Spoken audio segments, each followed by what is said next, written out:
You do you, but don't say you're gonna be great unless you realize you have to become obsessed. Like, you can't be the best at something in the world passively.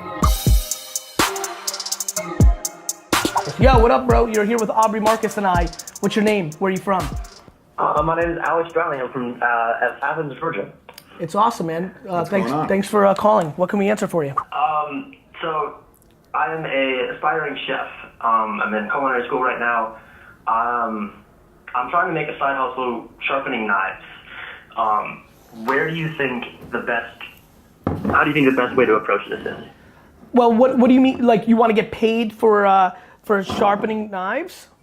Yeah, going around every restaurant, it seems like it's going to be the best way to continually make money on the side. I love this idea. I'm going to give you a tremendous piece of advice that too many people that are ideological and don't actually play in the game push against, but I believe in it the most.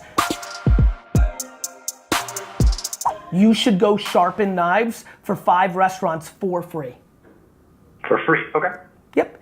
Like I spoke for free for the first 13, no, I actually got paid for the first one because that's how it also, for 13 of the first 15 times I ever spoke, I spoke for free, including paying for my flights. It's one thing to do free work, it's another thing to do free work with heavy strategy. When I do free work, I try to think of 2 things.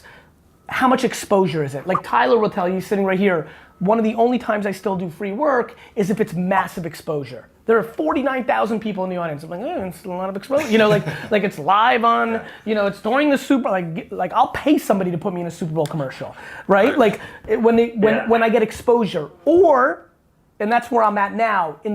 For you, when you pick these 5 restaurants, let it be the biggest restaurants in your 30-mile radius. Let it be the kindest. Let it be somebody who has the biggest Instagram following, and maybe like, whether you never want to give with expectation, but it's okay to ask. You're like, hey, I'd love to sharpen your knives for free, and then like you get in there and the vibes are feeling good. Maybe you're like, hey, listen, like I hope you enjoyed it. Like, wouldn't mind to take a picture for my Instagram, which then makes them say, oh, we'll put you on our Instagram. Like, you can be thoughtful and do it the right way, but if nothing else, if you do it for free for 5 people, you've established that you do it. Word of mouth is a remarkably fascinating thing. And sharpen the out of those knives too. Oh, like, yeah. kill it. Kill it. Make sure you're the best knife sharpener there is. Great point by Aubrey. The amount of people that have gotten into my inner circle have sat right out there. They're now on the cusp, but then aren't here 9 months later because they weren't good at their craft or they didn't squeeze the out of their opportunity. That happens too, and I think sharpening the out of those knives really matters. Look, bro, hard work is the cost of, like, there's nobody that's ever been successful that made it that didn't put in hard work. There are people that inherited money. Like, there are people that have money that didn't work hard. There's nobody who's made it. They made it. The merit of them making it that didn't put in ridiculous hard work. That person does not exist. That person does not exist.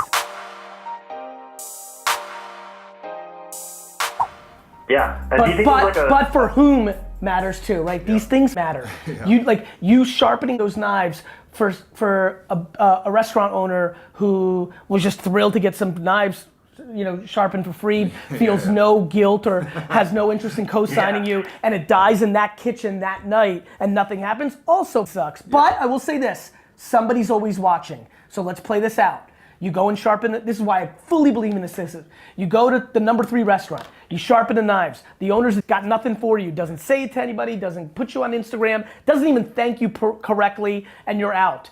But the sous chef was watching how hard you worked, and she in 3 years opens up the number 1 spot, and now do you understand? Somebody's always watching.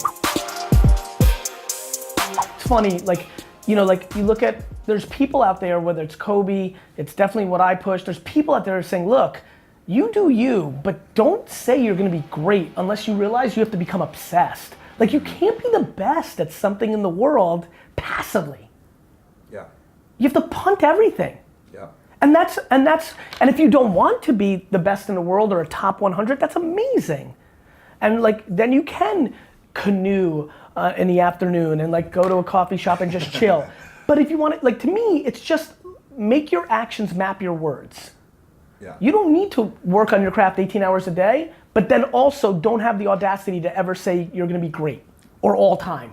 I keep telling people, Magic Johnson, 2 hours before he took the bus as a kid, like that's what his sisters always tell that story. Larry Bird, like taking 1 billion shots in that crickety old, like again, and I'm gonna say it again because it's very real to me. Like when I garage sale as a hobby on a Saturday and wake up at 5:30 after working super hard, and this is supposed to be like rest and this and that, like that 4 hours of garage selling and negotiating and seeing what's popping, and like I'm working on my craft.